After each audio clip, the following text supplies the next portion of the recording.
Good morning and a warm Friday welcome to all those around the world joining us today for Intravascular Imaging Live, our exciting live case series from CCC Live Cases, broadcasting as always from the Cardiac Catheterization Lab at the Mount Sinai Hospital in New York City.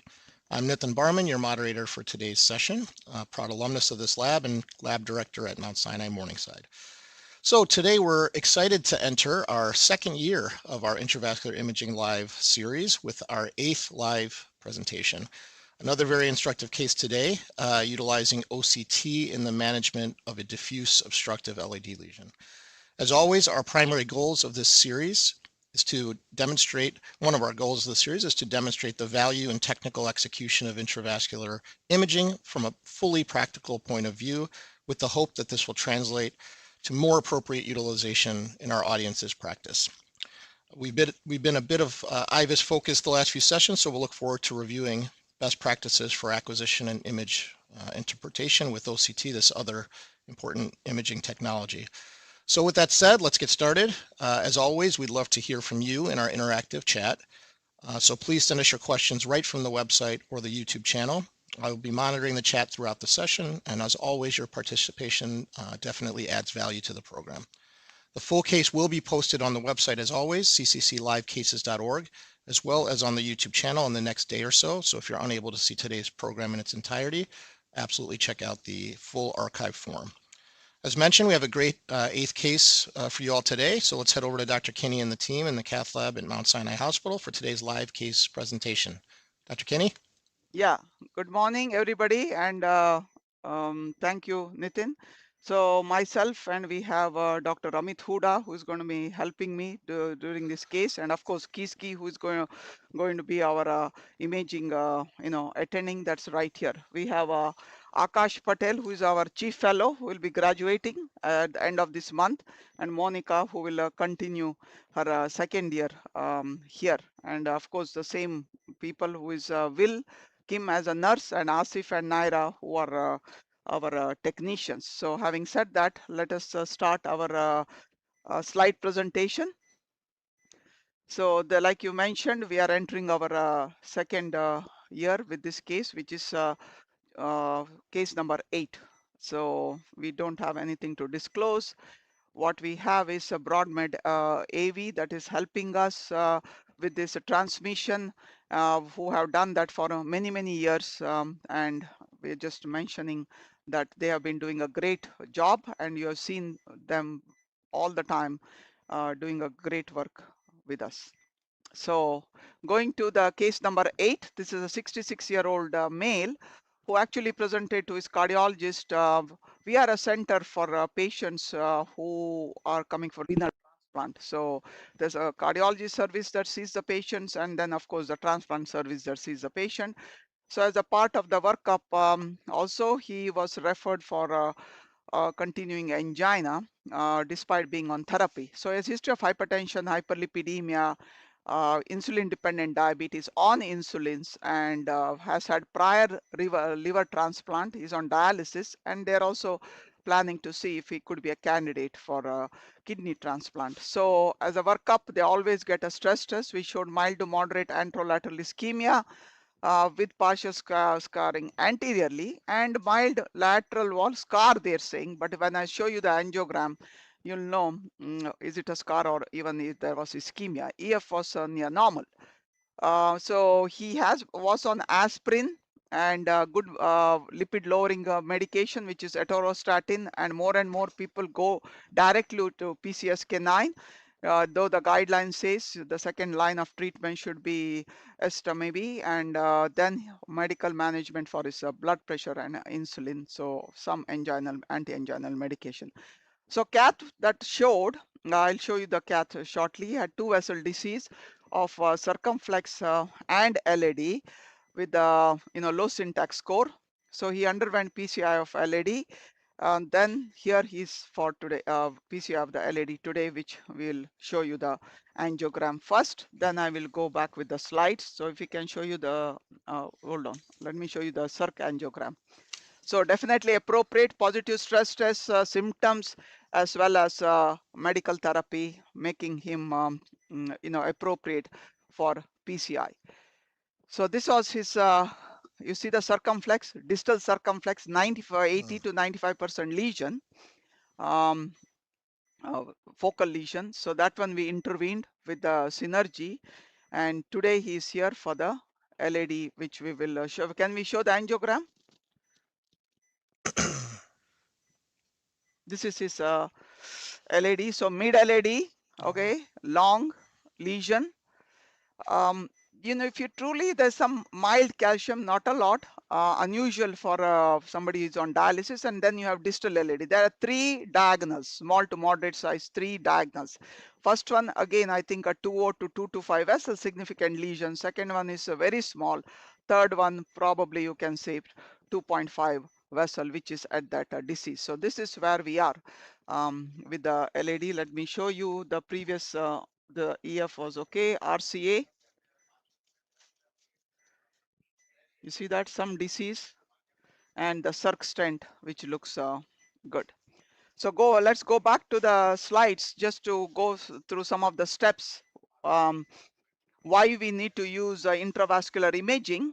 And of course, we have two, which is IVUS as well as OCT. Like Nitin mentioned, we have done a few cases with IVUS, and today we picked OCT.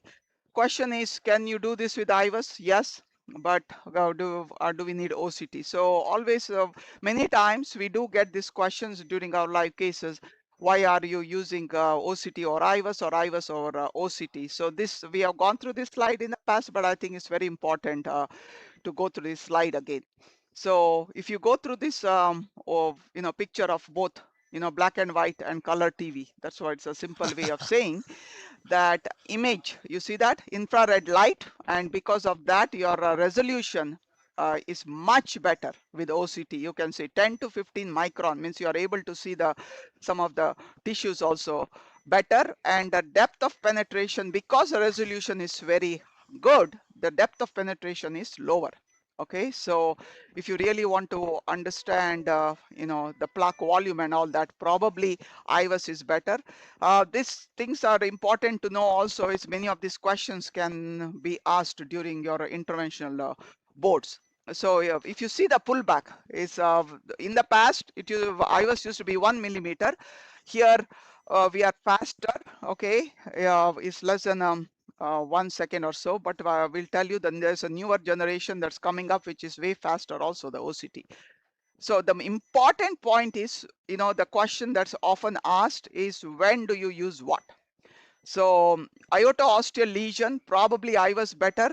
Always, again, there will be an issue, the way the catheter, the aorta-ostial lesion, which could be left main ostium, RCA ostium, you got to be coaxial when you're doing it. So if you're not coaxial, you may miss the lesion, or you will not get your lesion assessment done properly. But more important is understanding of probably CTO. Many people like to understand after opening the vessel to understand the morphology if you're doing that. But OCT definitely better for calcium, and I'll show you some of the important reasons how you assess calcium.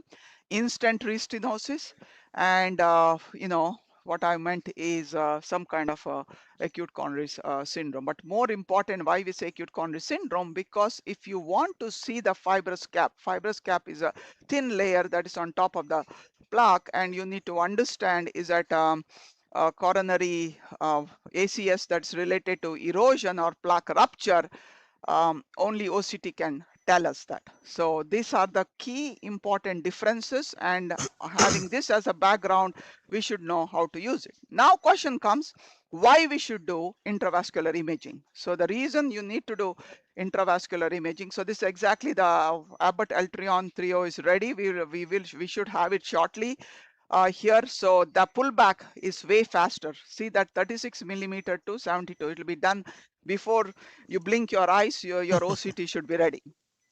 When we are doing OCT, like this is a case that exactly looks like this, right? One important point we want to teach is that when you are doing the OCT, you have to make sure when you flush or you see the dye clearing, you need to see the dye clearing. if you do not see the dye clearing, which means the catheter is occluding the lesion. So in that situation, don't go ahead or be super careful. Okay, I use the word super careful. Why? Look what happened here. We did it, and guess what? Patient goes into VFib. So catheter tip, you see that, not the camera, the catheter tip is still occluding the lesion. We have mentioned that. You see that catheter tip was occluding the lesion, and then there is a complete dye instead of blood which goes into VFib. So when this happens, okay, rarely it happens. It can also happen with IVUS if you're doing a critical left main and all that. So you know, what I meant is when things go wrong, take charge. You got to be charged so that you are thinking, how can I get this patient out? Immediately what you need to do is disengage the guide and pull the OCT catheter out. Don't leave it in the body, means in the vessel. Take it out. So, and defib, we know have it ready. So important point is take the guide out, catheter out, and immediately do the shock so that your sinus rhythm is restored. So the recommendation is how to avoid it, right? Pre-dilate in a situation like that if you don't see dye clearing, and definite deep guide engagement, and be prepared. Okay, so this is what we meant, that that's how you take care of that. So you know, ACC 26, two important trials were presented, which is optimal as well as IVUS chip. And what did it show? That they were too neutral. You know, every time imaging made it to the guidelines for stable CAD in Europe, ACS in USA. But then we had two negative trials, not negative, neutral trials. So why? What we feel that you got to know when to use it and how to use it. So that is why the best practice is that you got to do pre-assessment, post-assessment. But if you can only do it at one time, because many times you have 95% lesion, you're not able to get your IVUS catheter or OCT there, then final is important, because there are certain final numbers that you need to know and you need to follow it. But ideally, it is good that you do pre, a post, and a final assessment, so you understand. So if you don't follow this, then maybe many times your outcomes could be different. So we have gone through this slide in the past, but very important, you need to know this, that why pre-assessment is important. One, of course, you understand plaque morphology. Second is understanding landing zone. Try to get normal to normal. So most of the cases, I would say 50 to 60% of the cases, there is no normal to normal, because it's always diffuse plaque. Then you decide, can I place it in an area where the plaque burden is less than 50%? It may be 30%, 40%. But so when you're placing the stent at that level, be careful, don't go high pressure, because it will definitely cause edge dissection of that plaque when you place the stent. So that's why landing zone is important. That in this case, we may have that issue, diffuse disease, we don't know where we are placing. Then this is an often asked question. How do you get your stent sizing? Okay, it is based on whether it is EL. When you have, like I'm showing there, you see the first picture with the yellow, that normal looking vessel, you can take a EL to EL. The vessel is definitely larger, but when you're doing EL to EL, you see you take two diameters and then you downsize 0.25 to the nearest, okay, if you are going with the imaging. So if you are using, if it is normal looking and you're using EL, downsize. So remember that, two diameters and downsize. Suppose it is on the plaque, like here we have like a 30% plaque and your stent is going to stay on the plaque, then what are we going to do?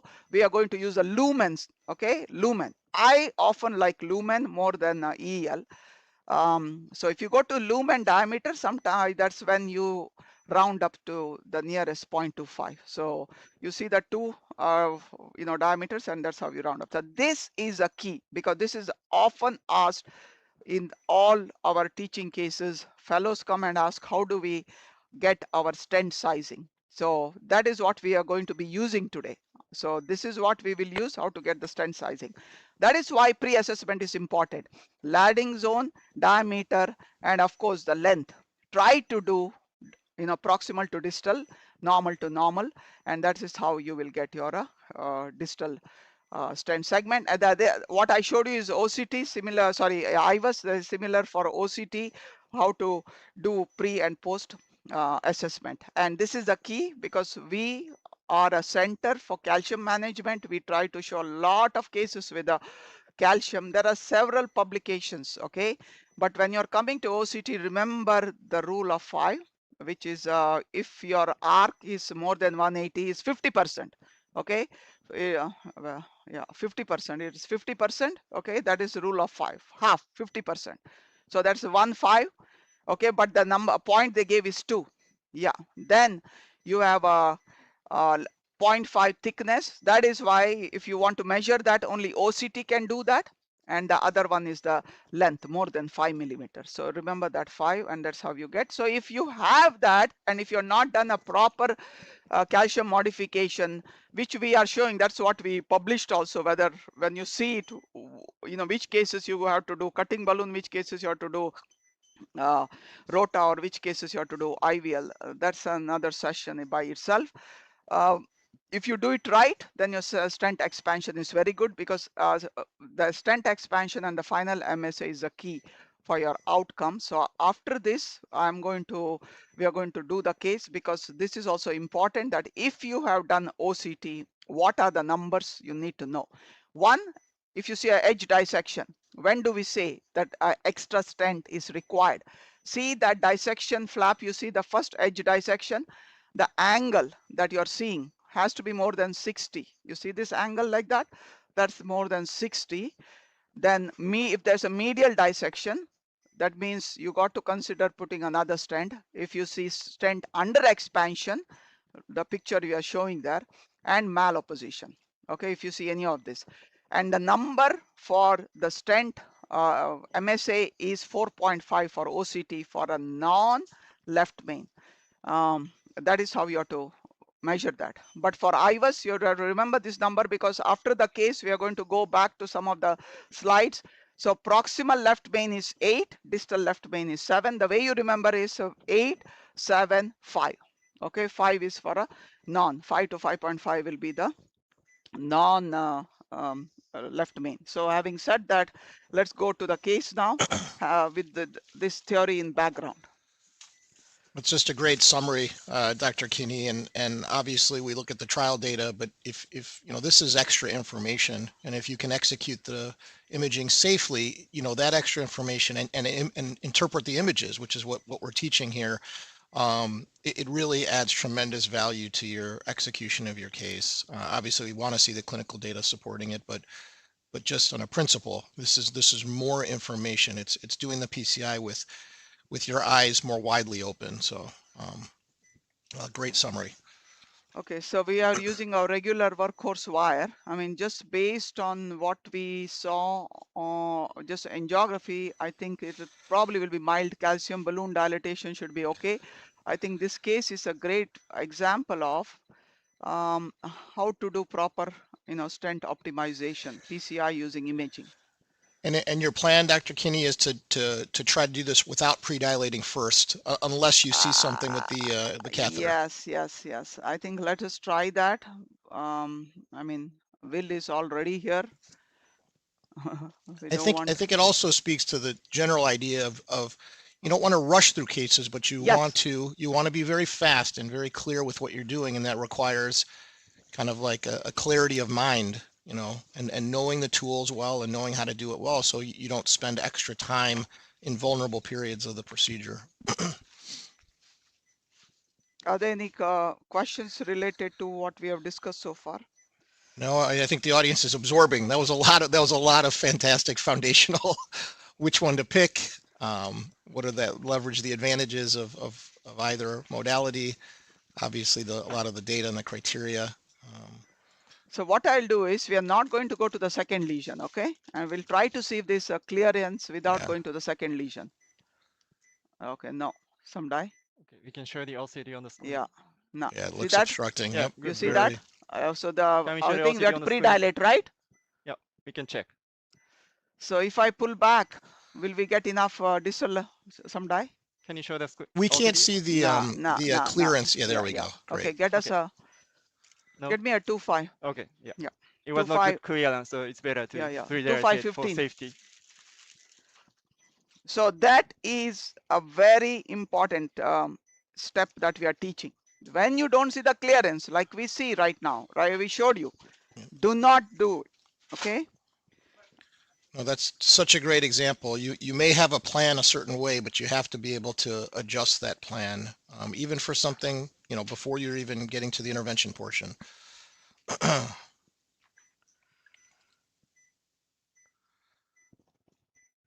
So we are going to just dilate the distal lesion, not the proximal lesion. Okay. Yeah, I feel like almost the wire may have been including that one. Yes. So yes. The case that I showed was the same thing. Yeah. Oh, the VF case that looked had a very similar anatomy too. Yeah. Yeah. Okay. Now some dye. Yeah. Okay, after that. Yes. Okay. Go up. Get the OCT ready. 12, 14, 16. It'll be interesting to see if there is some non-fluoroscopically visible calcium, because you mentioned this dialysis patient. It is quite surprising, the pattern, the fluoroscopic pattern at least. Yes.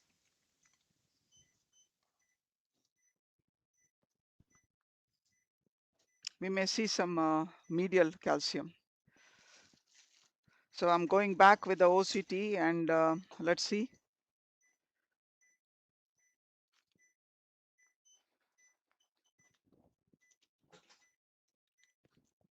Now, do you adjust your settings at all because of the higher cardiac output with the AV fistula in this patient, or? Not for that. So what we'll do is the clearing is the one that's going to tell us. So what we didn't say is, can OCT be done in every case? I think when the vessel size is small, it's harder. Okay. Yeah. Means large also same. The amount of dye you need will be like anything more than 4O becomes an issue also. What do you think? I think it's better. Yeah, much better. Yeah. Can we check again, please? Guide was out, so Guide can we is check? Okay. So you're saying guide is out? Yeah. Better, no? Yeah, but still not perfect. Maybe the proximal diffuse lesion obstruct Okay. the flow. It's not Okay, good now clear. this time we'll try. You're ready? Okay, Will ready? Okay, good. Go through the I will steps quickly there. change to the manual pullback. 1 second. Live view. Okay, enabling. 1 second. Calibrating. Yeah, cine, inject. Yep, it caught it there. Let's Yeah, see. good image. You can take it out. Beautiful. Yeah. And immediately take it out. My fellows know that. I was Yes. OCT. As soon as you're done, come out. Immediate. Yeah, there's I did a everyone's manual excited. pullback, so Everyone's excited to see the images, but you just first gotta. yes. First, make sure we are safe. Yeah. You also And saw back the guide EKG out, yeah. changes, or you didn't. Can we put the hemodynamics below the? As we were injecting, there were some EKG changes also. Tell him put by the. Hopefully they've resolved by now, but yeah, that's They resolved. yeah. So very good image. So Fibrous mostly. yeah, so this is a distal lesion. Okay. We already did a two dilatation. That's why there's some intimal injury. But the mostly it's not calcium. It's a attenuation. It's a eccentric lipid plaque. This is the level of the diag, like distal diag. We see the branch from 3 o'clock. Yeah, here proximal to the diag also mostly lipid plaque. It's not calcium. Can we explain why you're saying it's lipid plaque? Yes. Yeah. There is the attenuation of the signal. We don't see the media of like 6 to 12 o'clock because of the lipid. OCT light cannot go through the lipid if absorbed. That's why this attenuated plaque is the lipid plaque based on the OCT image. But when we, and this is the gap of the two lesions. This is okay. So there, do you have almost a normal looking vessel, so we can then show what is normal and what is the lipid. You see that? I think calcium, everybody can understand what's calcium because it's very clear. So we have to go back to what's fibrous and what is a lipid. Lipid. Yeah. Right. Yeah. So this is a good point of the OCT ultrasound. Even 2O, it shows the automatic detection of the calcium. This is like this island signal pool well delineated border. This is a calcified plug. We can measure the thickness by the OCT. And this AI integrated one also show the calcium arc. When we come to click this button, it says this cross section calcium arc is like more than 200. It also shows the maximum thickness of the calcium. It pointed out here the maximum thickness is 1.1. So it's kind of focal, but thick calcium here. But Do you longitudinally, okay? Yeah, but lengthwise fascinating. it's not 5. So yeah, I guess we met only we get 3 points, not 4 Yeah. points. yeah. And when we come back to the tightest part of the mid-LAD lesion, again, this is attenuated plaque. So this is again lipid plaque. So there was a focal calcium, but mostly lipid plaque of the proximal mid-LAD lesion. Okay, good. So yeah. So now I think just since it is going back to the point, right? So the length is not even 5 millimeters, but I know 212 arc, but even the arc, it is not Yeah. continuous arc, broken Yes, arc. Okay, it's I two think we have to separate add that to pieces. the algorithm, broken Yeah. arc or continuous arc. And the thickness is there. So based on our experience, Kiski, if you agree, I think we can just do simple balloon dilatation. NC Yeah. balloon. Yeah. And you know, my eyes is saying take 3O, but let's see what the image is telling us. Yeah. So do we talk about mid LED or distal LED? Mid LED. Mid LED, sure. So this is the gap part. You see the dot line. This is the automatic detection of the EEL, like a 3.3 millimeter, the average of the distal landing zone of the vessel site. But there's like concentric some fibrous plaque. So it's not like totally healthy. It's not lipid, it's not calcium, but there's some like plaque latent. Mm. So this might be better with the lumen based, but Mm. lumen is like 2.2, like huge gap. EEL is 3.3, lumen is 2.2. So if you use based on the EEL based, it should be, It's like of a course, 3. rounded down. It's gonna be like 3.0. But if you use the lumen base, size up from the 2.2, maybe it's gonna be 2.5 or something. No, you're There's few- telling us the stent. I'm talking pre-dilatation balloon even. I think you Well, need that's a more 3O. What do philosophy, you right? think? I mean, yeah. Yeah, no, 3O is a good size. Yeah, we can go 3O. Now, distal part we are good, or we can just stent it. Oh yeah, good modification already. Some Okay. dissection, and it's not So- calcium. And the distal to distal lesion is like 2.5 vessel. Mm. Yeah, so distal LED maybe Yeah, two, distal we will put 2, 5, 18, okay? yeah, Or 15. yeah. We Yeah, took a so, yeah, 15 balloon. We'll put a 18 stent. Get us a the, 2, 5, 18 stent for distal. Get us a 3 or 20. Let's pre-dilate. I'm after pre-dilatation. You want us to do another OCT? yeah. If there's some question, it's not good expanded, we can check again.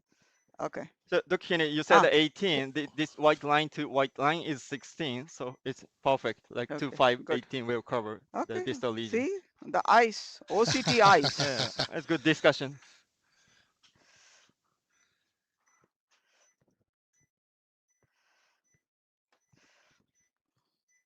And what would you be looking at? Let's say after we do this pre-dilation, but pre-stenting, just kind of a repeat assessment for stent parameters, correct?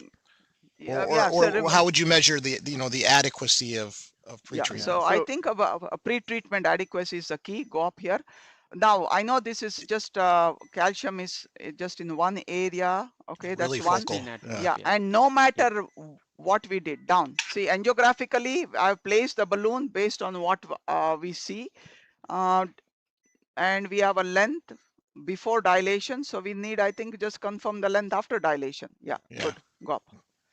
And sometimes Yeah, after the probably balloon, it causes the We are going to put dissection. And Zions. sometimes it propagates distally, so sometimes Okay, we might need yeah. longer stent. So that's also Yeah. we can confirm by the post So- preparation. Angiographically, I placed it distal to the first diag, at the level of the septal.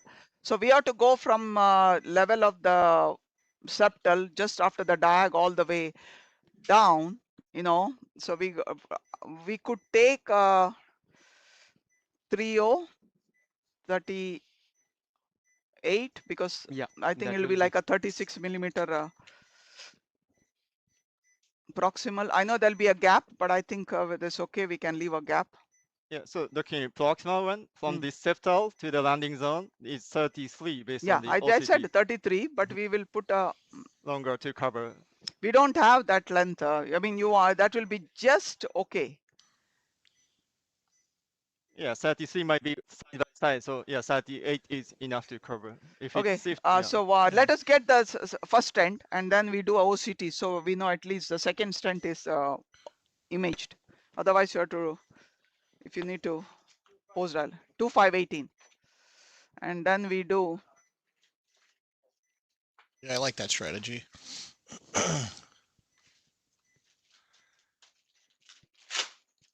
And it looks like we imaged all the way back. There's a reasonable length of landing zone proximally, right?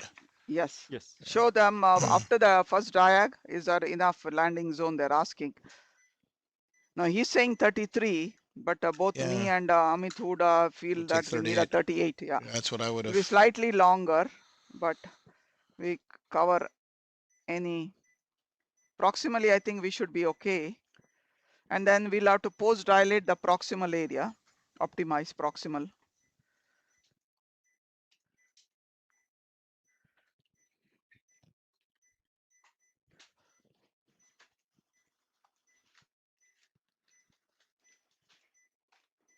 So there's not a lot of side branch issues here. I mean, several small diagonals, but what can we say about the kind of OCT findings as they relate to kind of side branch issues? So can you show so what happened is we had our own trial go up called Orbit FFR, where we did provisional stenting. Okay. 14. We did OCT and FFR of the side branch. Okay, see that? I think we need to post dilate also. Yeah, the middle section there, right? Yeah.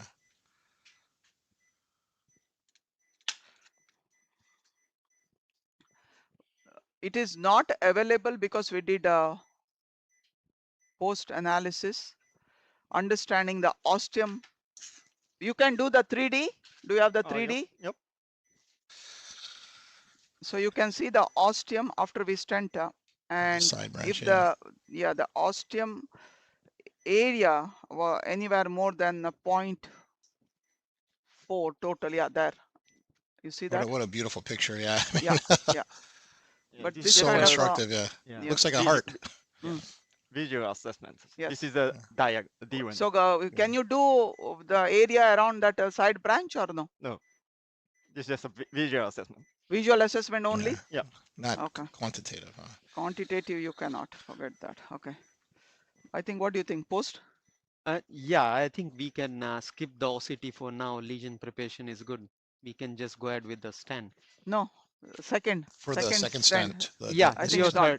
Oh, that. Yeah, I think you need a 2.5. Yeah, definitely. We 2.5 valve high pressure. Short length, yeah, right. Yeah. Just the middle part of that stent, the middle proximal part of the stent. Yeah. We have a question about bridging, which is a fair question, especially in this case. This mid distal LED cases, often there's a bridge. So can the bridging be diagnosed with the OCT? Yeah. Yes. Some paper said there's like a champion picture of the myocardial bridge, but as you know, this is very fast pullback. But if we want to detect the exact myocardial bridge, we should also see the like dynamic changes, systolic compression, diastole and the systole. So I recommend to use the IVUS with slow pullback to detect the myocardial bridge. Yeah, there's also some index of the myocardial bridge index, like a thickness and the longitudinal length. If you want to measure that detail, I think slow pullback with the IVUS is better for the myocardial bridge assessment. On our Octave, do we have a bridge picture of OCT? I know we have definitely on the IVUS pictures of the bridge, how they look. And actually, the bridge is kind of like a deeper part. So with this OCT penetration, sometimes unclear with the this penetration. Excellent points. Yeah, it's a time-based event, so the IVUS really has a little bit of leverage there. Dr. Kinney referred to the OCT app. I would strongly recommend that to everybody watching this to review those images. They're wonderful. It really helps you learn how to kind of like reflexively just interpret the images, just understand what you're looking at. It's a great catalog of cases and This all collated together in one place. That was a Do 2.5 or OCT. 2.75? This was a 2.5. We went up to 18, 20, right? Yeah, 20 Yeah. atmosphere. 20 atmospheres. And you see angiographically, we saw that it has expanded. Yep. So we'll, what we are going to do now is let's get the OCT and confirm the landings. I mean, one thing they have, the new Ultreon, they actually use the word QFR that you can use as you do the OCT. It's going to tell us where to land the stent and would your not FFR, the QFR be normalized. So let us see now with a single OCT how the distal stent looks and confirm that we have done a good modification of that short calcific lesion. Yeah. Yeah, that you alluded to this kind of case planning with these tools. It's such a competitive landscape to, really make the decision making a little bit more seamless for operators. But Okay. Yeah, we can check the puff. Puff, they're saying. Yeah, much better. Much better now, very right? good. Yep. Yeah. 1 second. Enabling, elevating. Yeah, cine, inject.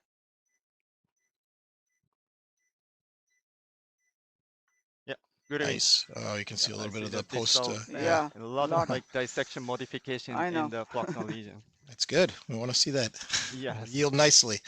And they really made it very user friendly, this device. I mean, some people can get intimidated by this if they don't use it frequently, but it really kind of instructs you step by step. This is a co-registration steps. It's a good image, no big, overlap. 275. And So you're that's why just and you're just placing the cursors as they instruct you, Yes, and just then follow the instruction. Yeah, so this is the distal native, very small vessel. Then come to the distal edge of the today's stent. It's on the plug, but within the 5 millimeter, like a no dissection and a no malapposition. So well placed distal edge. yeah, it looks great. And distal this edge. is the stent. Yeah, it's true. There was some lipid plug. That's why some tissue is protruding inside. Prolapsing. Yeah. Yeah, it's a tissue prolapse. The stent is well opposed, and on Proximal edge. Yes, looks like a smooth transition. Nice. So it looks good.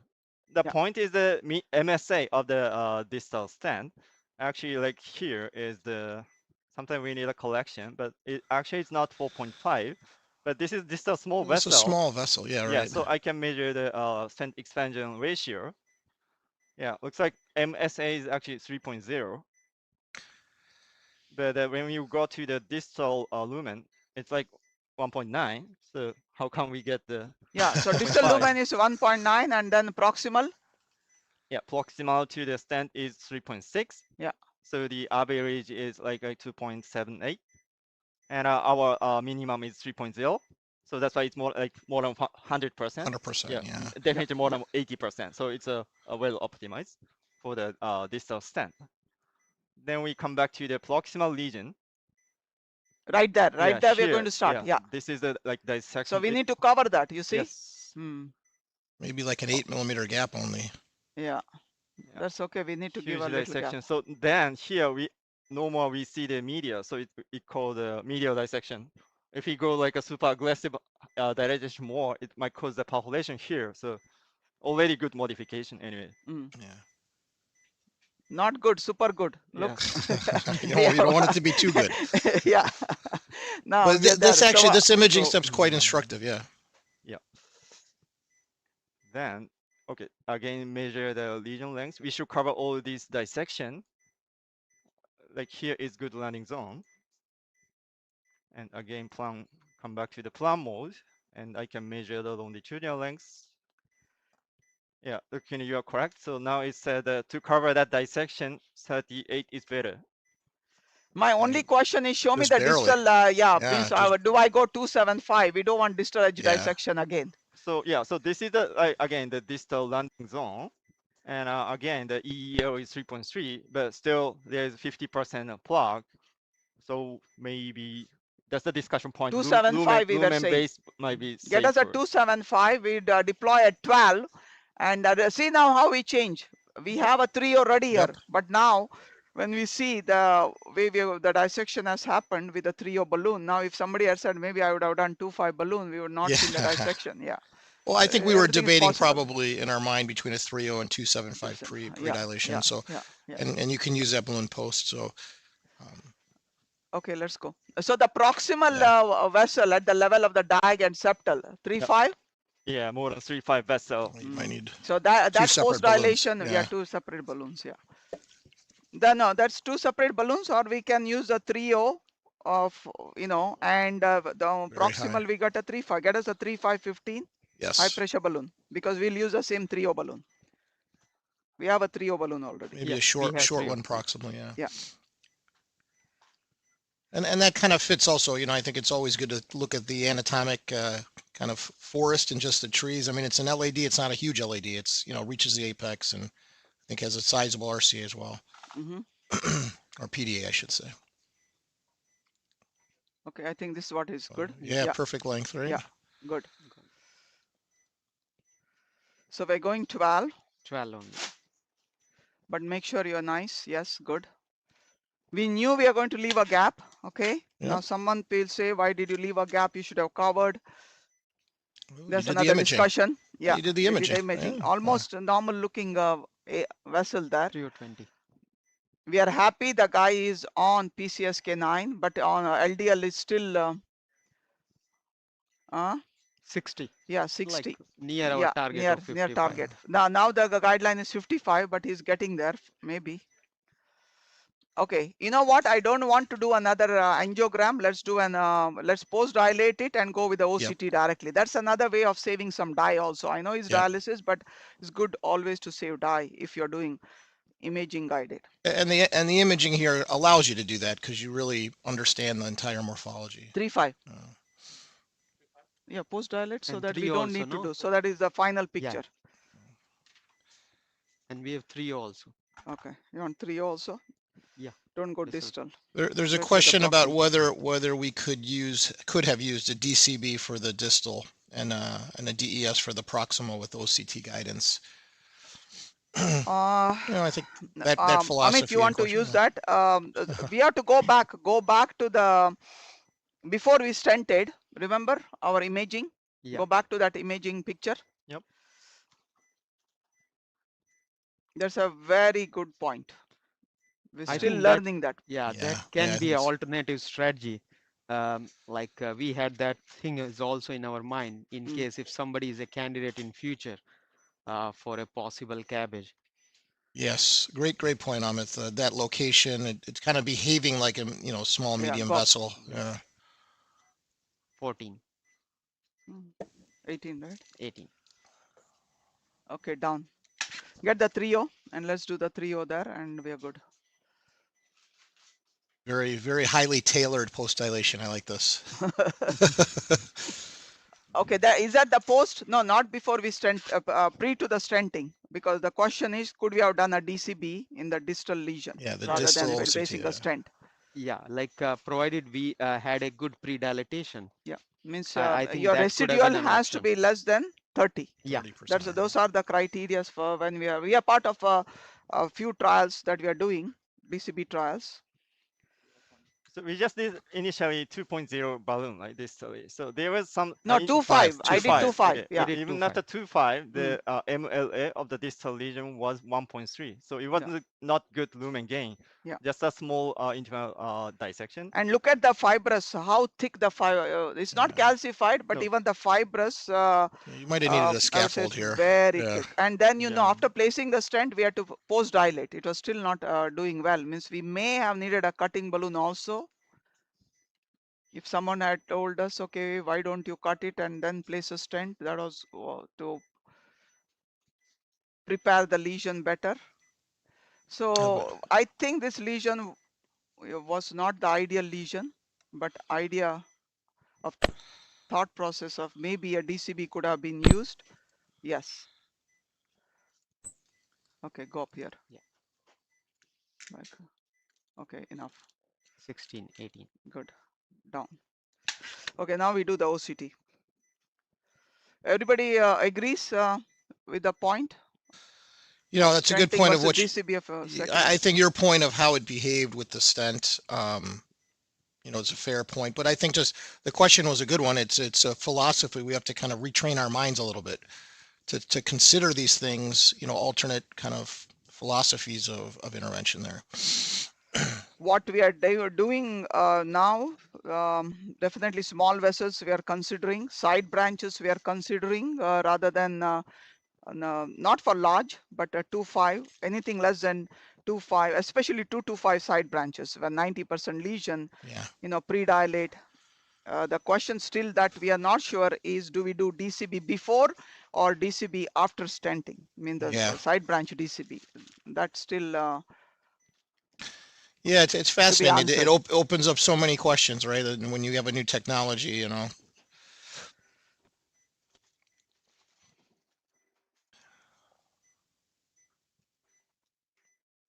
That's it. I'd probably elect for before. Personally, I don't know. Still. You know, you don't want the drug to get compromised. Okay, Crossing now the I struts. see it Yeah. Okay. crossing. Yeah, Okay, the second All right. marker is the camera. It crossed the lesion. You can check the path. good. Yeah, nice. Okay, 1 second. Enabling, calibrating. Yep, Yeah. seen it. Inject.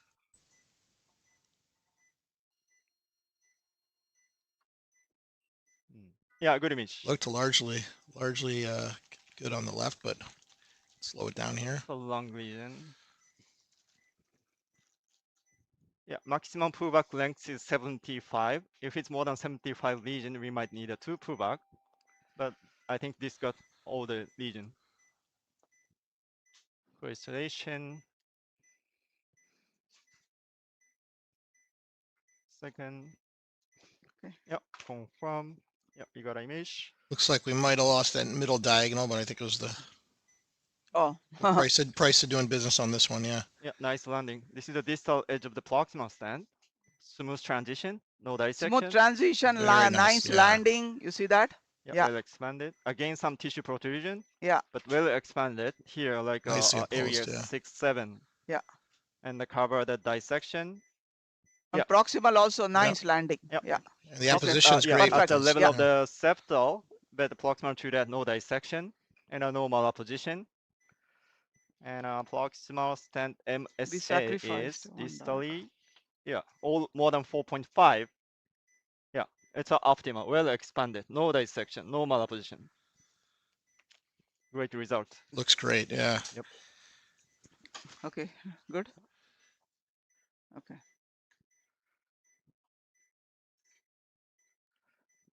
Nice. That This is D2 is a little missing in action. You can come back to the angio. I think we'll come back when we get the. He's on Plavix, right? little medication, yeah, right. Yeah. I'm assuming he's asymptomatic with that. He's asymptomatic. You can see the EKG there. Nothing. Yeah. It's okay. I mean, if I recall, it was quite small to start. Yeah. Yes. EKG is good. Pre and post EKG. Go. Yeah. Oh wow. So like angiographically also looks very good. Beautiful, Yeah. yeah. So we have few more. If I think everybody that, agree, 275 was the right choice, like you decided. Yes. Yeah. So it's I mean important when we change, and let us go to the slides again so we can, unless you have any more questions, we have few more slides so we can finish our discussion. Any questions regarding you know, lesion preparation as well as how you place the stent? No, I think that length? was a great demonstration of, and you know, making certain adjustments. I mean, I think without imaging, we probably would have done maybe slightly different diameters and not had a gap potentially. And it's great to see, you know, when you know exactly what the vessel looks like. So no specific questions about that. There's still some comments about the DCB and leaving dissections, but we'll Okay. defer to what you're saying. So, but look at this number that I just mentioned again, left main more than 8 and distal is 7. But what important is in the distal lesion, right? Since your MSA was not more than 5 millimeter, We went through this. Then you got to take the average reference, which has to be more than 80. Distal reference, proximal reference combined, and the average reference lumen has to be more than 80%. That's what we counted, and we knew that was the right thing to do in this situation. So a couple of the publications that have just come up, and we go through them again because of the neutral ACC trial that was presented. So this is a recent network meta-analysis of the randomized controlled trials, which just came out in this year, 2026. So 17 randomized trial, 13,000 patients with complex lesions. So what did they call complex lesion? Complex lesion subset were left main, bifurcation lesion, calcified, long lesion, multivessel disease, all of them when they did a network plot of angiography, OCT, and IVUS. So you have a number there. Angiography was 5,000, OCT about 3,400, IVUS 4,400. So when they took all those patients, if you see there, IVUS, OCT was one group, reduced MACE versus angiography. So IVUS was by 0.63, OCT 0.67. No significant difference between IVUS and OCT. So if somebody tries to ask, should I use IVUS or should we use OCT for imaging? That's another question. No difference between the two. So like we said in the early part, it's all up to the operator. Try to train your eyes and try to learn things, and this is what happens. Can't talk, man. Yeah. So for complex PCI, if you see that, if you want, try to use this IVI guidance, but more important is what we try to teach here. Very important that you need to understand assessment and to how to do it right, which we went through in this particular case. So we always concerned about dye. Remember, one other thing about OCT is using dye. So there is a lot more that's coming out. Why don't we use saline? Agree, everybody? And why can't we use saline? So this is another thing that came out this year. Saline versus contrast for OCT imaging. So when imaging quality was adequate, you see the term they used. When the imaging quality was adequate, adequate measurement of MLA, MLD reference diameter were comparable between saline and contrast OCT. That was the first conclusion. But very important is how part of the imaging was adequate. So image acquisition success was lower with saline, 78%. So they did not include, or you take 80. So the 20% that did not have good imaging were not included in the final analysis. So if you take dye, like we have seen many cases, even with dye, 10% of the time you don't get a good imaging acquisition. So in that case, you cannot analyze. So with OCT, it is way lower. But taking that into account, I think this may be another arena that we will have to start doing in certain cases, that we probably should start using saline. Yes. Yeah, this study used the current version of the OCT, the like 2-second provwork, but the coming OCT, like much faster provwork, it might increase the better like image acquisition. So yeah, it is promising for the selected cases for the using the saline OCT provwork. So. Yeah. So Yeah. we'll probably learn ourselves and start using it some point. So this is a key. You see that residual blood artifact. So when you see something like this, then analysis of that image is an issue. So that is where we are. So this also just came up, which is what has happened is a consent statement. When you say consent statement, is that what kind of data was considered before this consent statement just came out. So if you see there, I gave you the left main numbers. Okay, the left main numbers was 8, 7. Now look at the numbers they're talking about. 10 to 12 millimeters. This is everything. This side is post 10 to 12, which is proximal left main. And then what they're talking about is a different number for pre. So pre, we always went with a number of 6. Anything less than 6, you should intervene. So now they're talking go down to 4.5. 4.5 or anything between 4.5 and 6, consider physiological guidance. So is that the right number for us? Should we think about it? So if you go back, where did this number come from? So the MSA cutoff value that was used here that predicted 5-year major adverse cardiac event was 11.8 from the paper that is right there that came out in 2024. But look at the p-value, was not significant, and OC was 0.57. So I'm not sure that that is something we should really consider. The important point, I think the take home from this particular series is when we are using optimal result, okay, optimal result for the IVI using intravascular imaging, which is based on these two important trials that were presented. What percent you can get success by using imaging is 55%. That was in Renovate complex PCI, 53% in IVAS chip trial. So what we are trying to say is that in 50% of the cases, you may not be able to get your optimal imaging result. That what the criteria are talking about. So it's not that easy to get that result for various reasons. Smaller vessel, calcium present, fibrous tissue, you're not able to expand the stent the way you want it. So we are not able to get the current numbers that has been published, and we have outcome data. So now we are talking, you're increasing that number. Are we able to achieve that? It's probably highly unlikely. So this is something that we need to keep in our mind when we are doing this, so-called everybody wants to do imaging, but very important, do it right and know these numbers. And if you're not able to get those numbers, it's okay. Like even in these major trials, it's only about 50-55% that they were able to get a good optimal imaging guided results. So this particular left main, it came from another trial, which is Asian, who probably have a smaller vessel, and false negative rate was approximately about 24% or so, and there's a limited outcome validation.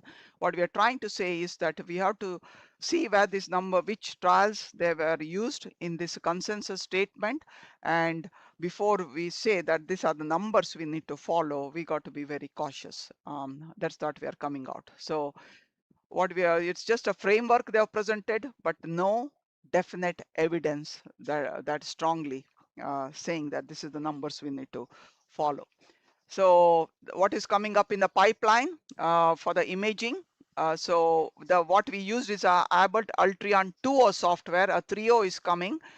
Faster pullback, and what they have is automatic lipid detection. Remember, calcium detection was there already. We showed that there will be automatic lipid detection, because lipid detection is not that easy for people who have not been using imaging. But what the OCT derived FFR is not FDA approved, but they're working on it. But that's where we are. Then you have the Terumo, which will be a first in human, which is a simultaneous IVAS and OCT. That is there. Hopefully we should get it for us in Sinai soon. And then of course this is already out, SPECT-MPI, which SPECT-MPI was a company bought by Philips. It's called deep OCT. Color is a little different. The depth is deeper. Then there is NIRS, which is lipid detection already there. And more important is they have what's called as angio-derived FFR.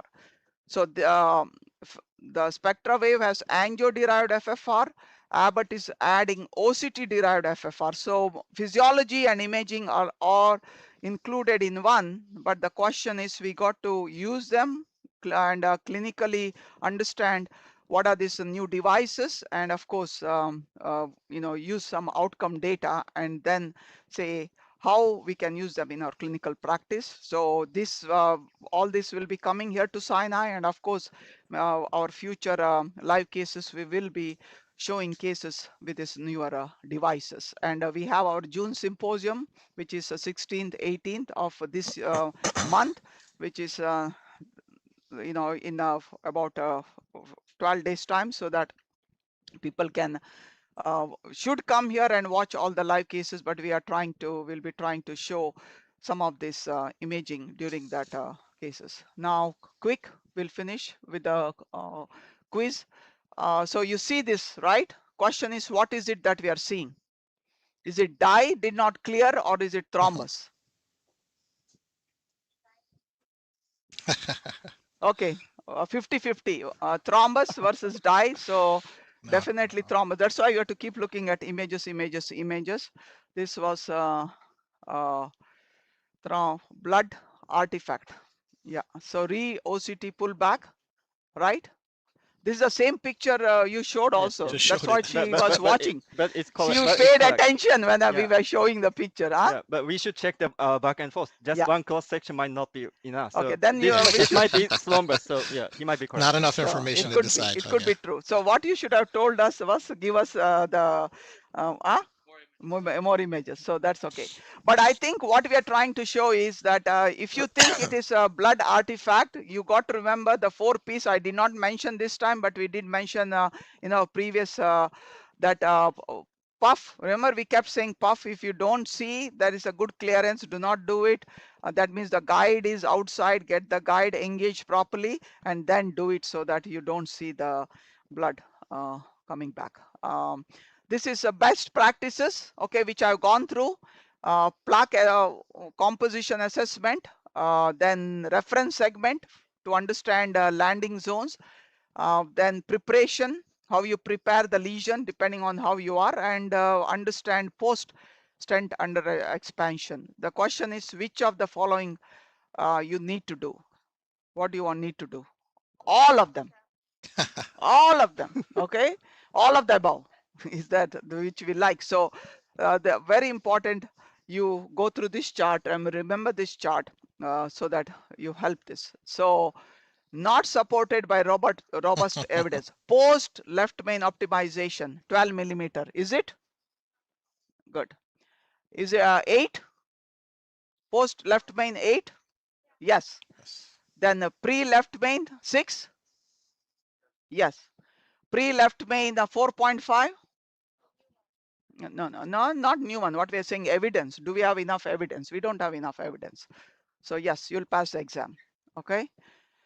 So that is where we are, and that is a thank you slide from us. You should have put our OCT and I was 8. Okay, we are done with the slides. Yes, we went few minutes extra. No, that was great, Dr. Kinney. I think that last point on the new sizing and there's always judgment involved, and knowing when to stop is really important. So, well, great. That was wonderful. Thanks again to Dr. Kinney, members of the Cath Lab. Thank you all for joining us for this exciting case. Recording of today's case will be archived at ccclivecases.org later. That wraps it up for this morning. As Dr. Kinney alluded to, we hope many of you can join us in person for the annual Complex Coronary Symposium, June 16th to 18th. Again, are the dates. A little less than 2 weeks away, but still time to register. Dr. Sharma, Kinney, and Moran have really put together yet another amazing course, state-of-the-art content, tremendous speakers and faculty. So a really must see if you're able to. Plus, it's New York City in the summer, so it's a bonus as well. In addition, there's a great fellows courses, an MCS course, an interventional board review course, really instructive for all. And as a reminder, our intravascular imaging live will occur every other month. We'll let you know about our upcoming cases, of course. And the next case is scheduled currently for Friday, August 7th. Thanks again for taking the time to join us all today. Have a great weekend, and we'll see you next time. Thank you.